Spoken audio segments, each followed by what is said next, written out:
bila ditemukan orang saleh dan berilmu, orang saleh dan berilmu, dan ilmunya kredibel, dipastikan menguasai bidangnya, maka jangan hilangkan kesempatan untuk mendapatkan manfaat darinya. Ini ada misalnya para kiai atau habaib atau ustadz-ustadz, kita tahu ilmunya bagus, kredibel, mengajar di satu tempat, silahkan ambil manfaatnya. Nah dulu para ulama saleh kita, itu sahabat itu diburu sepeninggal Nabi, karena dari mereka bisa didapatkan informasi dari Nabi dan keberkahan. Yang mahal itu berkahnya. Ya, itu yang mahal. Berkah itu ziyadatul khair, bertambah nilai kebaikannya. Ya, contoh begini. Ada kesan di para ulama kita, dan ini riwayatnya tersambung. Kalau sedang gelisah itu seringkali di antara ulama pun cari ulama lain yang terlihat lebih soleh. Cuman untuk datang melihat wajahnya saja. Setelah itu pulang lagi. Jadi melihat orang baik itu auranya sudah berbeda. Kadang-kadang cuman kita lihat saja, tenang hati kita itu. Ya, makanya Nabi sering berpesan kan? Ya, ada orang-orang yang ketika kita lihat wajahnya itu kita ingat Allah, kita ingat akhirat. Itu kan? Ada orang yang kalau kita lihat kita ingat utang, langsung pergi lagi. Baik. Nah, jadi ada kondisi-kondisi itu. Nah, para sahabat itu diburu sepeninggal Nabi. Di antara yang masih hidup itu ada namanya Al-Irbad bin Sariyah. Maka dikisahkan ketika sampai di kediaman beliau itu sedang kurang sehat. Maka datang kemudian mengatakan keduanya, atainaka zairina aidina muqtabisina. Dalam riwayat hadis demikian. Wahai sahabat mulia, kami datang ingin bersilaturahim mengunjungi Anda. Sekaligus kami dengar sedang kurang sehat, kami ingin menjenguk. Ya. Bayangkan, ini pelajaran kedua. Silaturahim yang dibangun oleh orang-orang saleh itu dasarnya lillah. Bukan materi dunia. Karena itu sehatnya bersilaturahim, sakitnya bersilaturahim. Sukanya bersilaturahim, dukanya bersilaturahim. Pelajaran pentingnya adalah jika ingin membangun persahabatan yang baik, yang erat dan kuat, lekatkan nilai persahabatan itu karena Allah, bukan karena materi.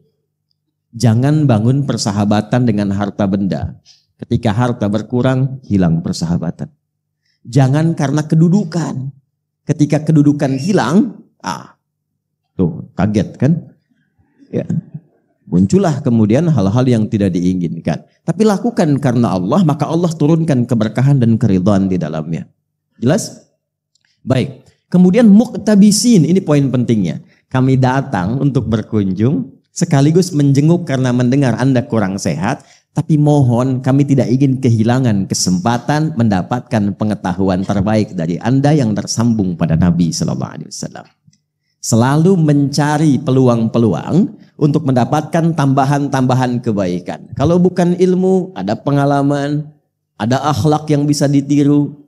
Sibukkan hidup kita tuh untuk seperti itu saja. Terus tunggu sampai wafat, simple. Dipraktekkan dalam setiap pekerjaan kita. Anda di perusahaan, silahkan praktekkan akhlak mulia itu. Kedisiplinan, kejujuran, kebaikan. Dibawa ke rumah tangga, praktekkan. Sesuai dengan profesinya, tunggu ajal datang. Selesai. Baik, lantas apa jawaban sahabat Al-Irbad? Ini dasar kita. Faqala radhiyallahu ta'ala anhu, kemudian beliau merespon. Tolong di highlight kalimatnya, jazakallahu khair. Shalla bina Rasulullah sallallahu alaihi wasallam. Satu kali kami berjamaah bersama Rasulullah sallallahu alaihi wasallam, beliau mengimami kami. Thumma aqbala alaina. Setelah selesai salat itu, beliau menghadap ke arah kami. Fawa'adhana mau'izatan balighah. Lantas beliau memberikan pesan yang sangat dalam sekali. Sebagian komentar dari beberapa sahabat, seakan kami merasa pesan ini pesan perpisahan dari Nabi Sallallahu Alaihi Wasallam.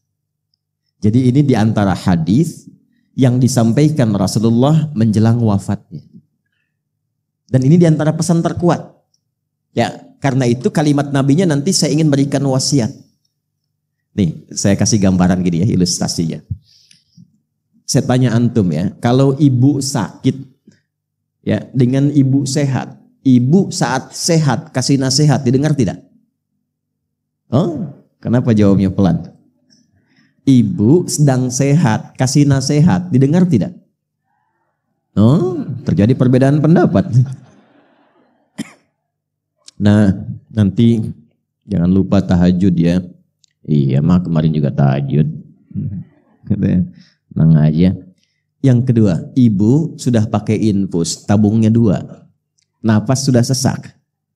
Anda jenguk ke rumah sakit, ibu bilang, nanti tahajud ya nak. Ya, ingat sama mama ya. Gitu respon Anda bagaimana? Iya mak, insya Allah. Ya kan? Lebih kencang lagi. Nah, pesan yang diberikan oleh orang menjelang wafatnya, kenapa disebut dengan wasiat?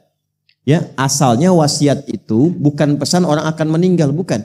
Asalnya wasiat itu pesan yang kuat yang harus didengar dan dilaksanakan dengan sungguh-sungguh. Karena itu di Quran pun banyak Allah berwasiat. Wa wassaynal insana, kami wasiatkan. Allah tidak meninggal. Wa huwa hayyun la yamut. Ya kan? Nah, jadi asalnya pesan yang kuat. Kenapa dilekatkan pada orang yang akan meninggal? Karena setiap orang yang sudah di ujung hidupnya itu pesannya lebih cepat didengar dan kuat dibandingkan saat dia masih sehat. Jelas? Nah, balikan lagi, Nabi mau meninggal kasih pesan. Orang tua kita yang bukan Nabi saja kasih pesan kita dengar, apalagi Nabi yang sayangnya luar biasa, melebihi sayang ayah dan ibu kita. Rasulullah. Karena itu ketika menyampaikan pesan penting ini, sikap semua sahabat itu sudah dengar, khusyuk dan baik. Dan optimal untuk melaksanakannya. Apa kalimat Nabi? Usikum bitaqwallah was-sam'i wat-ta'ati wa in 'abdan habasyiyah. Sebelum saya wafat ini, kata Nabi, saya ingin berpesan yang kuat.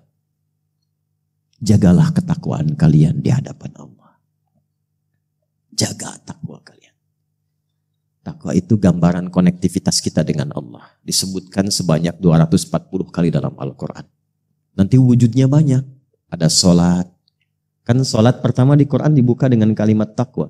Dzalikal kitabu la raiba fihi hudal lil alladzina yu'minuna bil ghaibi wa yuqimunas.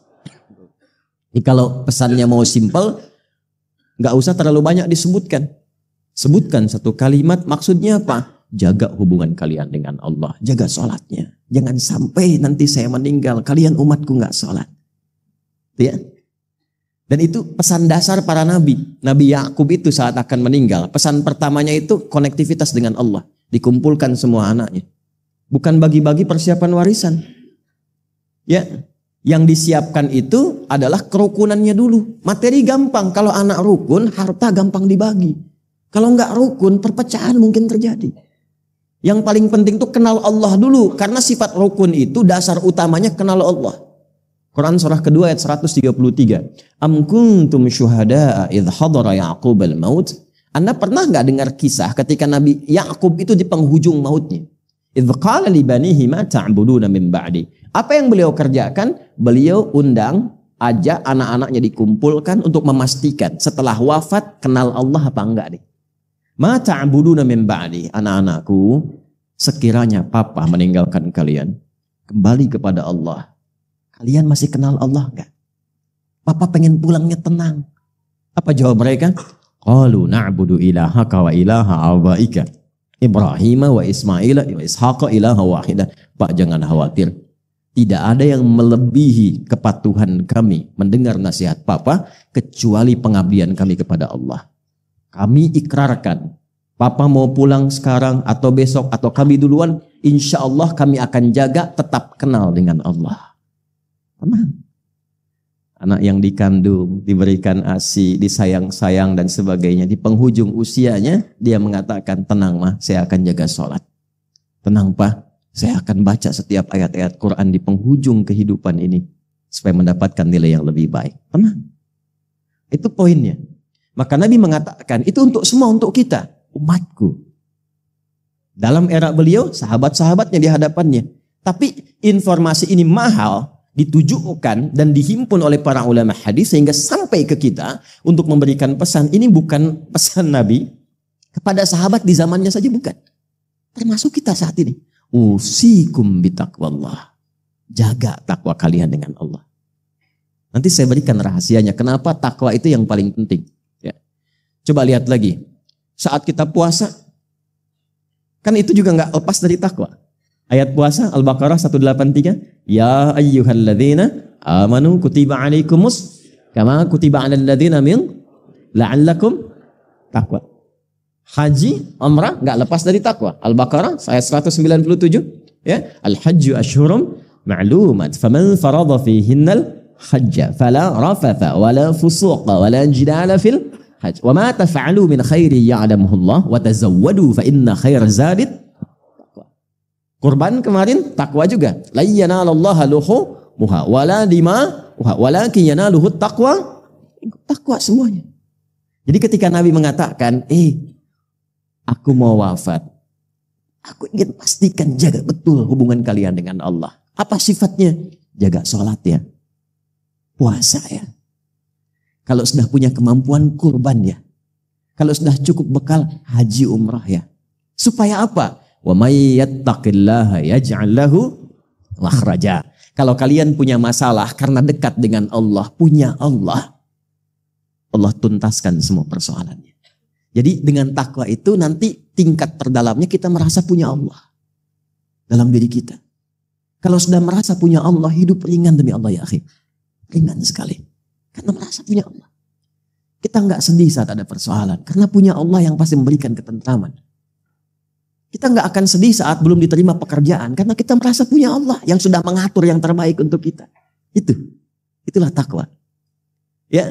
Wattaqullaha la'allakum tuflihun. Tingkatkan takwamu kepada Allah supaya engkau lebih bahagia.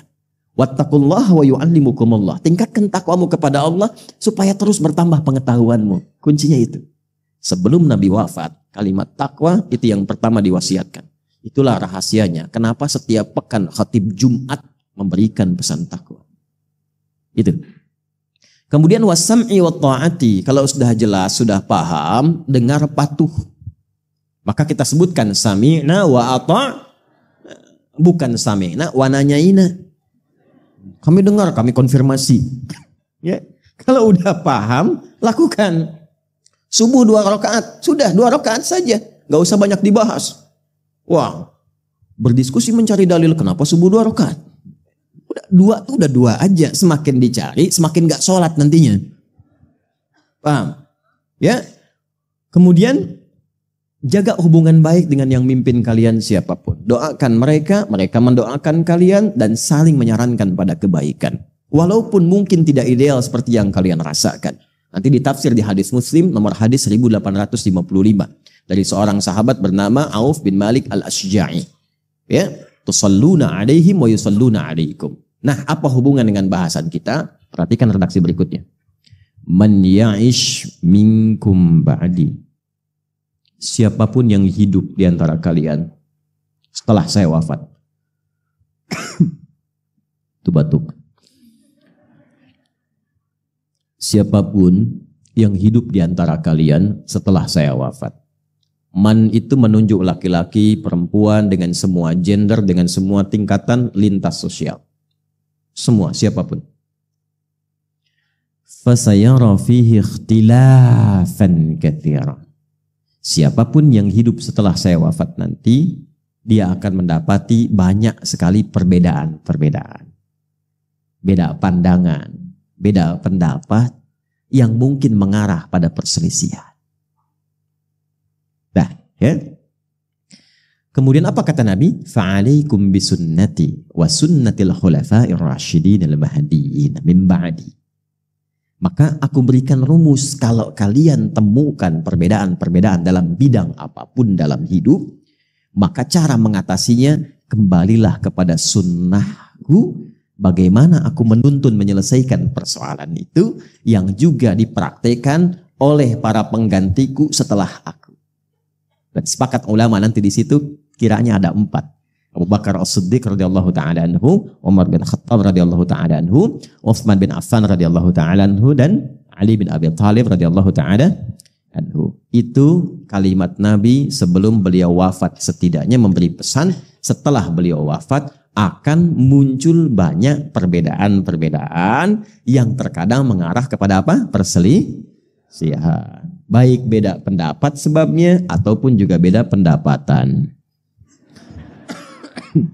Ya, saya ke Bogor kemarin, ya angkot ingin mencari pendapatan karena beda, mendapatkan satu kesusul yang lain, marah. Di bisnis dagang, kan persaingan beda-beda, tiba-tiba berselisih, ya. Ya kita nggak usah masuk politik. Yang kita ingin tarik yang paling cepat saja. Nah ini yang penting untuk kita bahas. Ironisnya, perbedaan yang mengarah pada perselisihan itu terjadi bahkan dalam praktek keagamaan. Jadi poinnya, beda kunut dan tidak kunut, debat. Sehingga ujung-ujungnya nggak ada yang ke masjid. Kosong. Padahal tahu yang salah yang tidak sholat subuh. Beda baca bismillah, apakah keras ataukah silent, ribut, kan? Ya, dan seterusnya. Dan sekarang lebih parah lagi.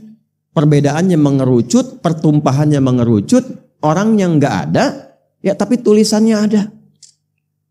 Yang satu bikin status, yang ribut yang komen. Pindah ke media sosial, Instagram, di Facebook dan macam-macam. Sekarang kelihatan wajahnya, saling jawab di YouTube. Dan sebagainya muncul. Ternyata 15 abad yang lalu sejak kalimat itu diucapkan, sekarang menemukan momentumnya dan kita harus kembali kepada sunnah Nabi bagaimana menyelesaikan.